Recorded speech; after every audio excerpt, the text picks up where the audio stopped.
오늘 하나님 말씀은 몰입이라는 제목으로 하나님 말씀을 증거하도록 하겠습니다. 제가 과거에 신학교 다닐 때 일입니다. 다른 대학교 캠퍼스에 가서 전도하는 교과목 프로그램이 있었습니다. 그날은 사형리라는 전도 책자를 가지고 전도하는 날이었습니다. 사형리가 무엇이냐? 네 가지 영적인 어떤 법칙이라고 해서 하나님이 우리를 사랑하셨고 우리를 향한 계획이 있었는데 죄 때문에 우리가 하나님과 거리가 멀어졌고 그것을 해결할 수 있는 길이 예수 그리스도를 영접하고 믿는 것이다 라는 그런 내용이었습니다. 캠퍼스 안에서 길에 지나가는 학생들을 붙잡고 전도해야 되기 때문에 이 네 가지 영적 원리라고 하죠. 이 사형리를 40초 안에 끝내는 것이에요. 달달달달 외워야 됐어요. 그리고 마지막에 그 내용을 정하고 이것을 믿으시겠습니까? 주님을 영접하시겠습니까? 라고 물으면서 이 자리에서 저와 함께 기도하시기 바랍니다 라면서 그렇게 되면 당신은 그리스도를 구주로 영접하게 되는 겁니다 라는 흔히 말하는 영접 기도까지 해서 마무리 짓는 것이 저희들의 미션이었습니다. 제가 그 캠퍼스에서 1시간 동안 몇 명에게 복음을 전하고 영접 기도를 했을까요? 몇 명이요? 네? 0명입니다. 0명.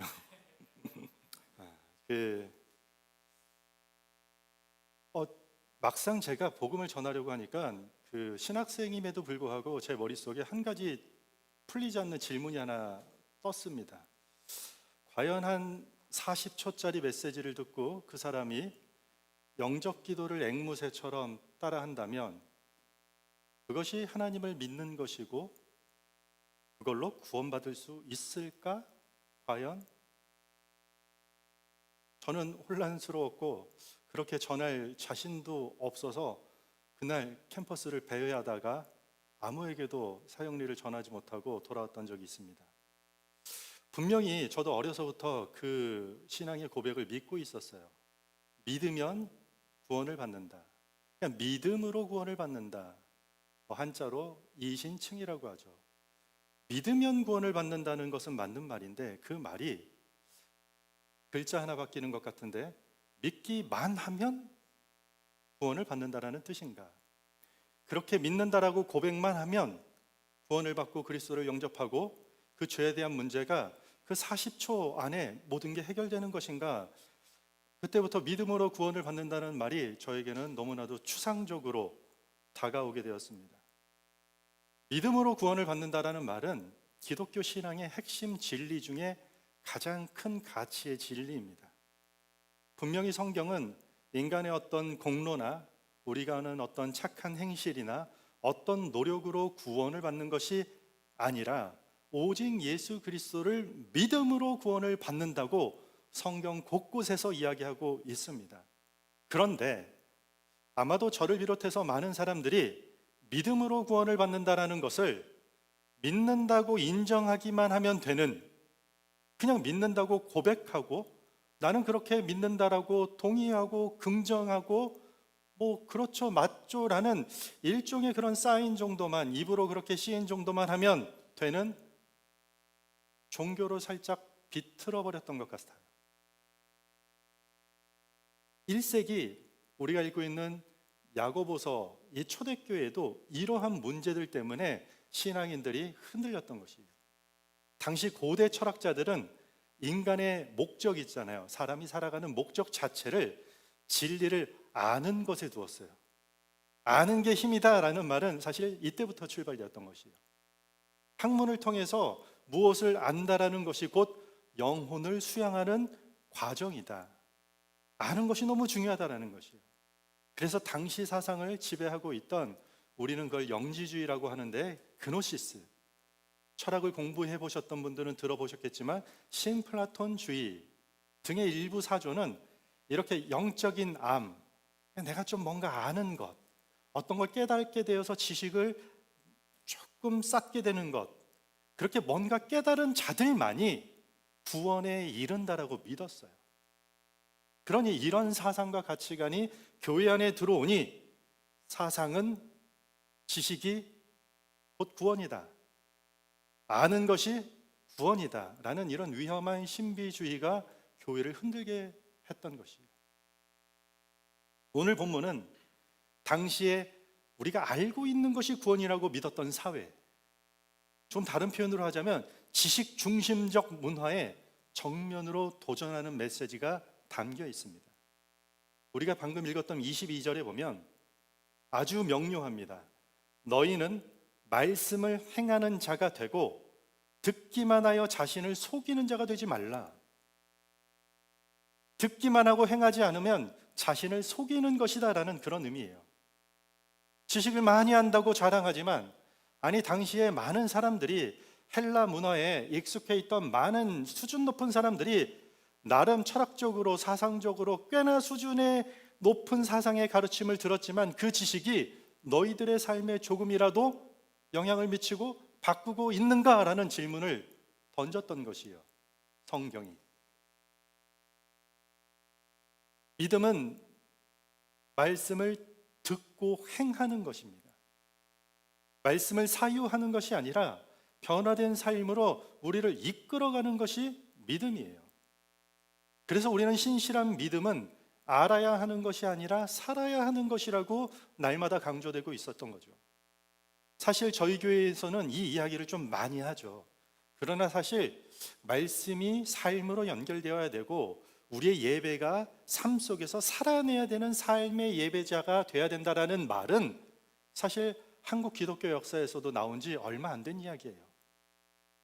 다시 이것의 문제성을 깨닫고 다시 거룩한 예배 운동을 삶 속으로 들어가기 시작한 게 몇십 년 되지 않았다는 것입니다. 하나님을 믿는다고 말하면서 예배를 드리지 않는 사람들도 생각보다 많아요. 아니면 온라인 설교를 듣기만 하고 그리고 그 설교 내용에 대해서 인정하고 긍정하면 굳이 교회를 나갈 필요가 없다고 생각하는 사람들도 더 많아요. 가나안 성도라고 하죠. 가나안을 거꾸로 안 나가는 성도들. 그렇다고 주일 예배 와서 우리가 이렇게 찬양하고 하나님의 말씀을 들으면 그걸로 또 끝일까요?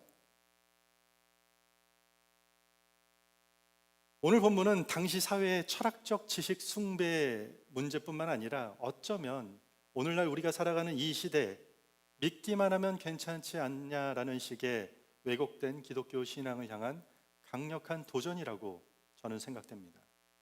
23절과 24절에 보면 누구든지 말씀을 듣고 행하지 아니하면 그는 거울로 자기의 생긴 얼굴을 보는 사람과 같아서 제 자신을 보고 가서 그 모습이 어떠했는지를 곧 잊어버리거니와. 말씀을 듣고 행하지 아니하면은요, 거울을 보고도 자신의 모습이 어떠했는지조차 잊어버리는 것과 같다라는 것이에요. 아침에 분명히 거울을 봤는데 얼굴에 얼룩이 묻은 걸 분명히 확인했는데 아무런 조치를 취하지 않고 출근도 하고 하루 종일 사람들을 만나고 회의도 하고 밥도 먹고 퇴근할 때까지 그 얼룩을 달고 다닌다라는 것이에요. 이것이 바로 말씀을 듣고 행하지 않는 자의 모습이라는 뜻으로 설명하는 것이에요.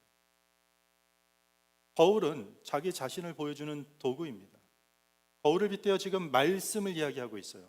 말씀 역시 우리의 실체를 비춰주는 거울과 같습니다. 말씀의 거울을 보고도 우리가 얼룩을 제거하지 않는다면 그 사람은 자신을 속이는 것이에요. 분명히 봤는데, 말씀에 비추어서 말씀이라는 거울을 통해서 분명히 봤는데 마치 얼룩이 없는 사람인 것처럼 다닌다면 자신을 속이는 것이에요. 강력하게 표현하면 가식이에요. 이것이 위선이에요. 진정한 신앙은 듣는 것을 넘어서서 행하는 것으로 이어져야 합니다. 말씀이 우리의 일상에 영향을 미쳐야 하고 우리의 선택과 행동을 바꾸어야 돼요. 복음을 듣고 우리가 긍정하고 인정하고 충분히 동의하면 내가 목사님 무슨 사회적 큰 범죄자가 된 것도 아니고 내가 누군가를 막 미워하거나 내가 주변 평판을 그렇게 나쁘지도 않고 어떤 욕먹을 만한 인생이 아니라면 충분히 구원받을 수도 있지 않나요? 라고 만약에 여러분들이 마음속으로 생각하고 있다면 그것이 완전한 착각이고 오늘 본문은 자신을 속이는 것이라는 뜻이에요. 오늘날 우리 사회가 어떻습니까? 신앙도 마찬가지예요. 점점 정보 중심으로 흐르고 있는 것 같아요. 좋은 설교, 좋은 강의, 팟캐스트 넘쳐납니다. 그것들을 많이 들었다고 해서 신앙의 성숙을 보장하지 않습니다. 성경을 수십 번 통독하고 조직신학 강의를 듣고 교리책을 우리가 열심히 필사하더라도 만약에 삶의 습관 하나 우리가 바뀌지 않는다면 허공에 머무는 신앙일 뿐이라는 것이에요. 그런 의미에서 신앙은 정보가 아니라 실천입니다. 머리로 이해하는 것이 전부가 아니라는 뜻이에요. 말씀이 삶으로 번역되지 않는 믿음은 결국 자신을 속이는 믿음이라는 뜻이에요. 우리가 아무리 귀한 보석도 꺼내서 쓰지 않으면 그건 아무런 의미가 없듯이 말씀도 실천하지 않으면 아무런 능력이 없는 말씀으로 전락한다라는 뜻이에요. 신앙이 그저 우리가 귀로 듣고 그리고 내 입으로 말하는 언어에 머물고 어떠한 행함으로 이어지지 않을 때 그 신앙은 껍데기에 불과한 것이죠. 그래서 복음서를 보면 예수님께서 바리새인들을 그렇게 꾸짖었던 이유가 바로 이것이에요.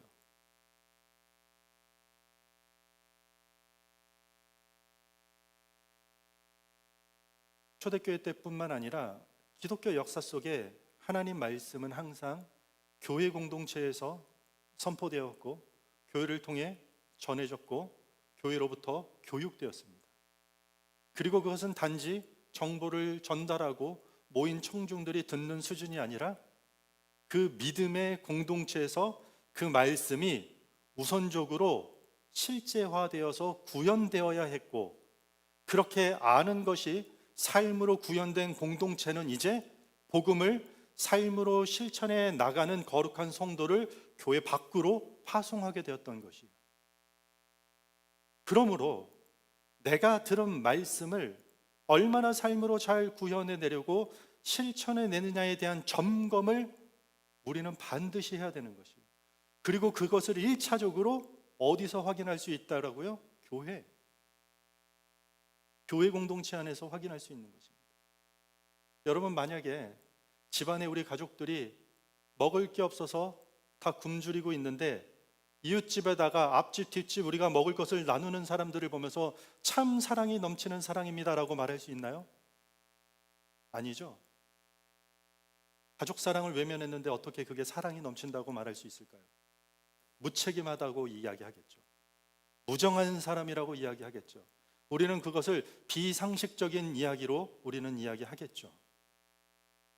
믿음의 행위를 믿음의 공동체에서 행하지 못하면서 주님이 주신 말씀에 따라서 해야 할 실천을 주님이 머리 되시는 교회 공동체에서 행하지 못하면서 어떻게 우리가 믿음을 외면하는 교회 밖 세상 속에서 전하고 증거하고 스스로 내가 거룩하고 신실한 삶을 실천했다고 말할 수 있겠습니까? 모순입니다.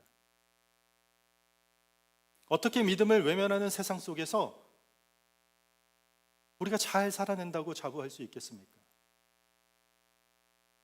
주일 예배도 참여하지 않으면서 우리가 세상을 거룩하게 변화시키는 하나님의 역사에 참여할 수 없습니다. 하나님을 향한 간절한 마음과 때론 위로가 필요한 지친 마음을 가지고 예배에 나온 형제 자매인 우리 성도들끼리 서로 긍휼히 여기고 우리가 서로 격려하지 않으면서 하나님을 외면하는 세상을 사랑하겠다라는 것은 어쩌면 덧셈도 하지 못하는 사람이 미분적분하겠다라는 것과 같은 모습이에요. 불가능한 일이에요. 아무리 스스로 한다고 이야기할지라도 그것은 타당하지 않고 순서에 합당하지 않고 기본에 어긋나는 일인 것입니다. 그렇다면 어떻게 해야 할까요?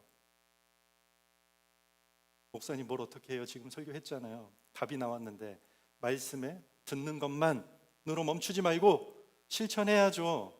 그리고 무엇보다도 교회 공동체 안에서 그것을 먼저 행하는 것이죠.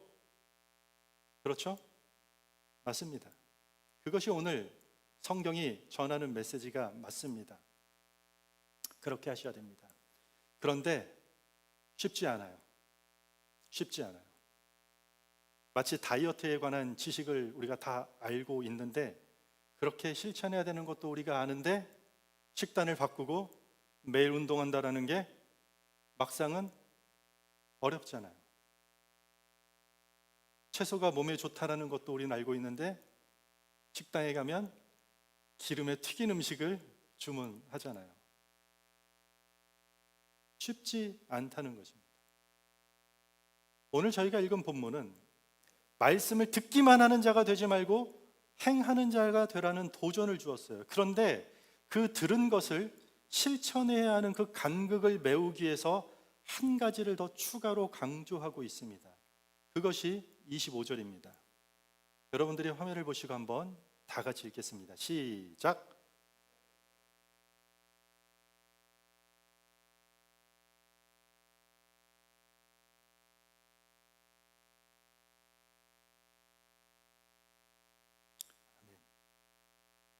말씀을 듣고 그리고 그 말씀을 잊지 않고 실천하면 복을 받을 것이라고 약속을 하셨어요. 믿는다고 말하면서 그 사람이 무슨 결정과 선택을 하든지 하나님 믿는다고 했으니 복을 주신다라는 게 아니에요. 심지어 말씀대로 실천하는 그 사람이 복을 받는다는 것을 아니라 정확히는 그 사람들이 그렇게 행하는 그 일들이 복을 받을 것이라고 약속을 하고 있어요. 무슨 뜻이냐면요, 우리가 말씀을 듣고 용서하는 그 일에 하나님께서 복을 주시는 것이에요. 화해와 관계 회복에 복을 주실 것이다, 이 뜻이죠. 우리가 하나님 말씀을 듣고 어떤 일에 희생한다면 그 일에 무조건적인 피해와 손해가 아닌 하나님이 축복을 주실 것이다. 우리가 하나님 말씀을 듣고 정직하고 성실하게 하는 그 일에 하나님께서 복을 주실 것이다. 그 일들이 협력하여 선을 이룰 수 있는 축복을 주실 것이다 라는 약속이에요. 그래서 그 일을 행하는 우리가 복된 자가 되는 것이에요. 우리가 하는 그 일들이 언제 복을 받느냐? 말씀을 듣고 있는 것이 아니라 말씀대로 실천하는 그 일들이 복을 받을 것이다. 그러니 기독교 신앙은 복을 달라고 비는 신앙이 아니라 들은 말씀을 살아낼 때 비로소 축복이 임하게 되는 것이에요. 그런데 오늘 본문을요, 자세히 보면은요, 말씀을 듣고 잊어버리는 자가 되지 않고 실천하는 자에게는 그가 행하는 일에 복을 주실 것이다. 그런데 더 중요한 것은 그 말씀을 듣기만 하는 것이 아니라 실천하는 자가 되려면 자유롭게 하는 온전한 율법을 들여다 봐야 한다고 강조하는 것이죠. 여기서 들여다보다라는 단어의 원어 뜻은요, 몸을 굽혀서 가까이에 가서 깊이 집중해서 살펴본다라는 뜻이에요. 이것은 깊은 관심과 집중을 가지고 몰입하는 태도를 의미하는 뜻이에요. 말씀을 듣는 것에서요, 멈추지 않고 교회와 가정과 세상으로 나아가야, 말씀대로 우리가 살아야 할 때 하나님께서는 그 모든 실천 가운데 복을 주실 것이라고 약속을 했어요. 그런데 그러기 위해서 지금 성경이 실천하도록 더 노력하고 반복해서라도 습관을 만들어서라도 행하는 것에 더 집중하고 강조하는 것이 아니라 뭐라고요? 말씀을 더 집중해서 주의 깊게 들여다보라라고 강조하는 거죠. 초대교회 성도들이요, 말씀을 듣는 것에 멈추게 되었고 행하지 못했던 이유가 말씀 자체를 진지하게 파고들고 관찰하고 자기 삶에 적용하려고 깊이 몰입하지 않았기 때문이에요. 왜냐하면 당시 예배 환경이 그랬어요. 공동체의 리더들에 의해서 대표자 한 사람이 낭독하는 그 율법이 낭독되면 그냥 그것을 청중들은 수동적으로 듣는 것에 머물렀기 때문이에요. 현대 그리스도인들은 어떻습니까? 정보의 홍수 속에 살면서 우리는 그냥 이런저런 정보들을 수동적으로 들어요. 유튜브나 SNS나 온라인상이나 신문 잡지를 통해서 다양한 정보를 들어요. 듣고 이렇게 생각하죠. 그런가 보다. 그렇구나. 좋다. 좋지 않다라는 식으로 듣기에 습관이 있어요.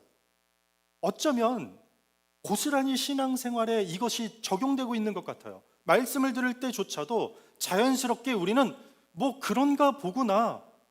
성경이 그렇다고 목사님이 이야기하시니까 저도 동의합니다. 괜찮네, 이런 내용.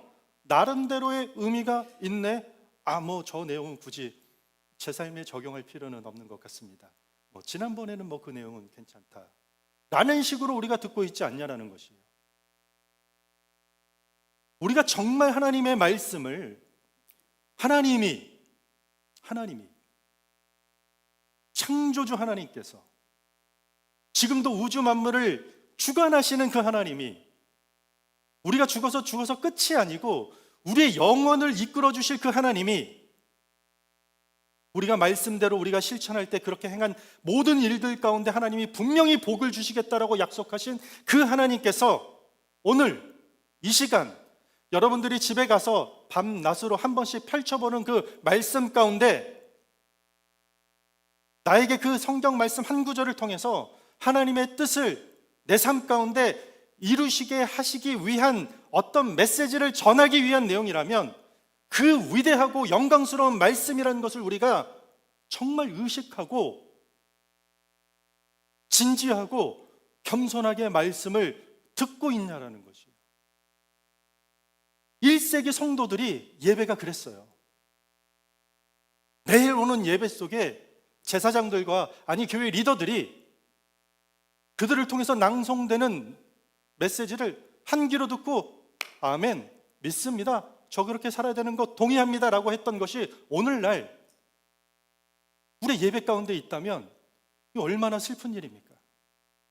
오늘 목사님 통해서 하는 얘기가 좋네요, 감동적이네요, 위로가 됐습니다, 희망이 됐습니다, 동의합니다 라는 것으로 끝나고 돌아가면 이게 무슨 의미가 있는 시간이 되겠습니까? 저에게 얼마나 무서운 이야기예요. 그냥 지 잘났다고 이렇게 소리 지르면서 막 말만 하고 전하기만 하고 끝나면 저는 하나님 앞에 나중에 뭐라고 해야 됩니까?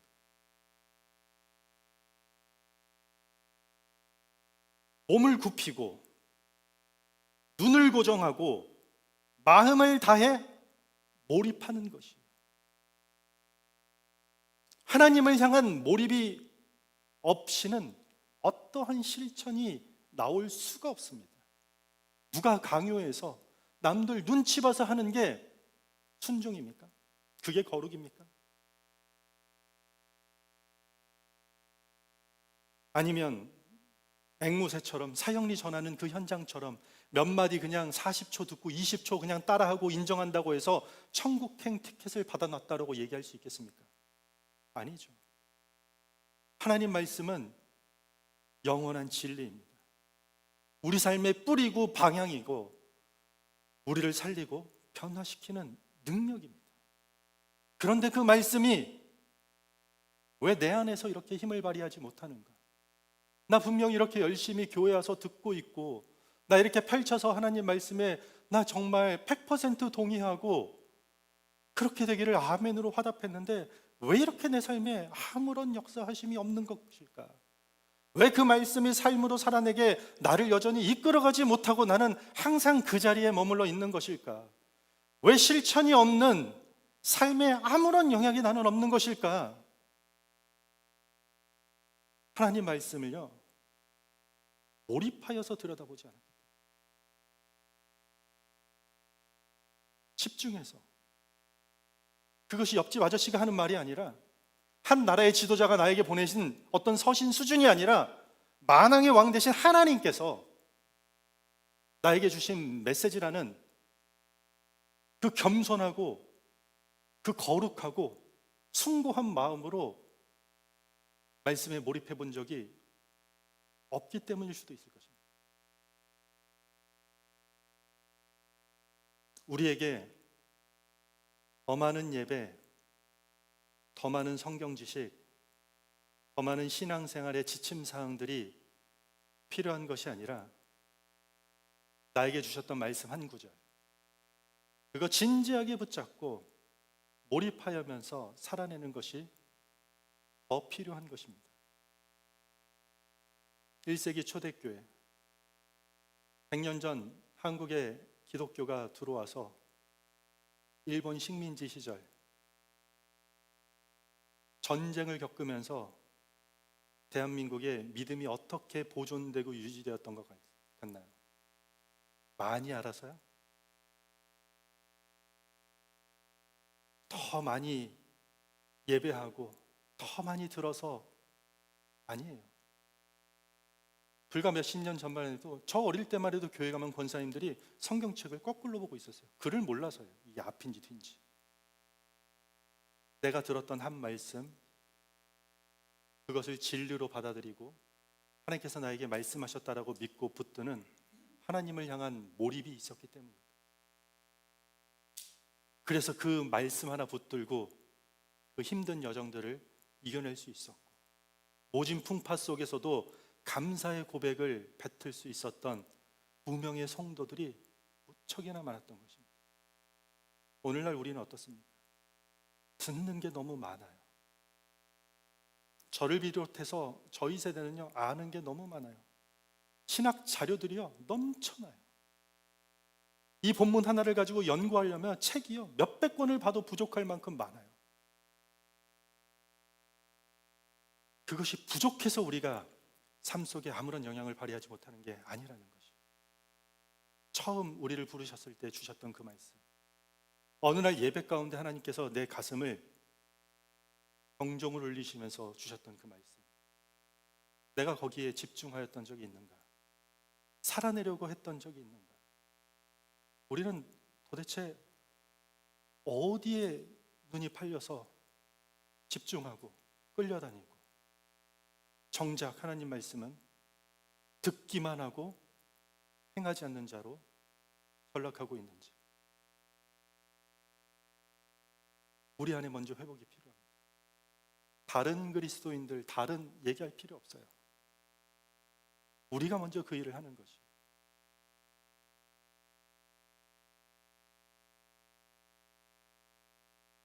그것이 우리가 해야 될 일입니다. 그리고 그 일이 하나님께서 복을 약속하신 바로 그 일들인 것이, 예배로부터 그 몰입이 시작되면 좋겠습니다. 예배는 우리의 마음의 온도를 낮추는 시간이에요.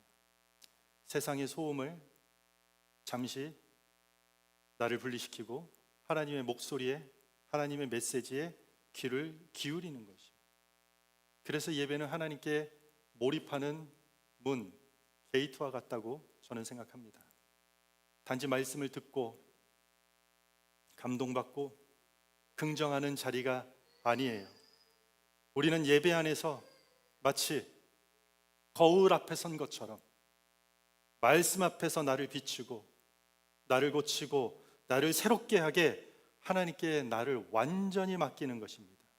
듣기만 하는 구경꾼이 아니라 말씀에 사로잡히고 변화의 결단을 내리는 시간이 예배의 시간인 것입니다. 그리고 그러한 신앙은 반드시 교회라는 공동체에서 자라나게 되어 있습니다. 혼자 하는 게 아니에요. 확인될 수 없어요, 혼자선. 함께 나누고 함께 살아내려는 공동체가 있으면 말씀은 절대 단순한 깨달음이 아니라 교회 공동체에서 공동의 문화와 습관으로 자리 잡게 되어 있습니다.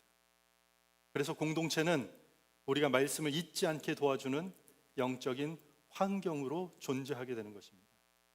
그래서 우리는 우리 서로가 서로를 말씀을 행하는 어떤 용기의 거울이 되어야 하는 것입니다. 말씀을 마무리하겠습니다. 19세기 미국의 설교자였던 D.L. 무디는 하나님 말씀에 대해서 이렇게 정의 내린 바가 있습니다. 화면에 한번 띄워주세요. 성경은 우리의 정보를 위해 주어진 것이 아니라 우리의 변화를 위해 주어진 것이다. 하나님 말씀은 어떤 인포메이션을 위한 것이 아니라 트랜스포메이션, 변화를 위한 것이다 라고 정의한 바 있습니다. 너무나도 동의하는 정의인 것 같습니다. 하나님 말씀에 몰입한다라는 것, 그렇게 삶으로 실천해낸다라는 것, 물론 어렵겠죠. 어렵습니다. 그런데 한 번의 선택은 부담일 수 있겠지만 10번은 습관이 되고 100번의 반복은 성품이 됩니다. 정보가 아닌 변화를 가져다 줄 수 있는 길은 오직 말씀에 몰입하는 것뿐입니다. 그러므로 말씀을 반복적으로 집중해서 들여다보시기 바랍니다. 여러분들이 매 주일 예배에서 예배에 몰입하는 것, 그 말씀을 한 번씩이라도 매주 실천하며 살아내는 사람들은 시간이 지날수록 하나님 성품에 가까워지는 것입니다. 그래서 어느 순간 그런 사람이 하는 일에 하나님이 손을 얹으시는 그 체험을 하게 되는 것이고, 하나님의 뜻을 이뤄가는 그 길을 걷게 되는 복된 삶을 살아가는 자신을 발견하게 되는 것입니다. 이것은 단순히 말씀을 듣는 자가 아니라 말씀을 몰입하여서 살아낸 자에게 반드시 축복하겠다라는 하나님의 약속인 것입니다. 말씀을 듣고 행하는 자라 되라는 이 말씀을 단지 어떤 일들을 해야 되는 do not, to do not 이렇게 하라 하지 말라라는 것으로 받아들이지 않았으면 좋겠습니다. 듣기만 하고 행하는 자만 넘쳐나는 교회 되지 않기를 바랍니다. 많이 배우고 많이 듣는 것에서 그치지 않고 들은 만큼 살아내시기 바랍니다. 이번 한 주 어떻게 살아가실 것입니까? 단 한 구절이라도 좋습니다. 집에 가셔서 한 구절 피셔도 좋습니다. 그것 붙들고 그 말씀 하나 생각하고 그 말씀을 향해서 우리가 기도하고 그렇게 말씀에 몰입하십시오. 어떻게 삶으로 그 말씀을 옮길지 몰입하는 것입니다. 그러면 그 한 걸음, 그 한 행위에 주님께서 복을 내려주실 것이고 그 여러분들의 걸음과 행위를 통해서 그 복이 세상 가운데로 퍼져나가게 될 것입니다. 그렇게 말씀에 몰입할 때 우리는 알아가는 것이 살아가는 것으로 이어지고 그 행하는 일에 축복이 임하는 교회 공동체, 그런 거룩한 그리스도인 되기를 주님의 이름으로 축복합니다.